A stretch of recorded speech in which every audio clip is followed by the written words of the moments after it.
In a world where the devastating impacts of climate change loom large due to continued reliance on fossil fuels, the necessity for swift action has never been more urgent. Despite global efforts, progress towards the net zero targets outlined in the Paris Agreement remains sluggish, leaving many companies still emitting significant greenhouse gases. To compensate for this shortfall, carbon offsetting has emerged as a popular solution, allowing companies to invest in projects that mitigate emissions. However, trust in carbon offsetting has been marred by reports of fraudulent projects and exaggerated claims. As a result, questions arise about the integrity of the entire system. This is where satellite technology enters the picture.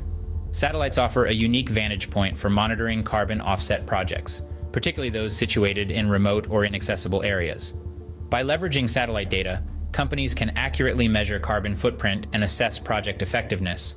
Moreover, frequent satellite revisits enable ongoing monitoring to ensure project permanence and additionality.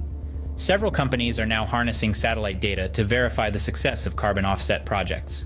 For instance, Pachama utilizes a combination of satellite imagery and artificial intelligence to monitor forest-based projects, while Silvera provides independent assessments using advanced analytics.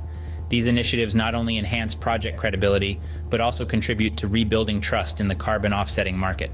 With the ability to measure carbon footprint at a granular level, even small landowners can contribute to emissions reductions and share in the growing market for carbon offsetting. In a world where achieving full decarbonization may prove challenging for certain industries, carbon offsetting offers a viable pathway to mitigate emissions. By leveraging satellite data to ensure the authenticity of offset projects, we can instill confidence in the effectiveness of carbon offsetting as a tool for addressing climate change. As satellites continue to play a main role in environmental stewardship, they pave the way for a more sustainable and transparent future. To find out more about carbon offsetting topic, check out the source article on Geoawesome blog.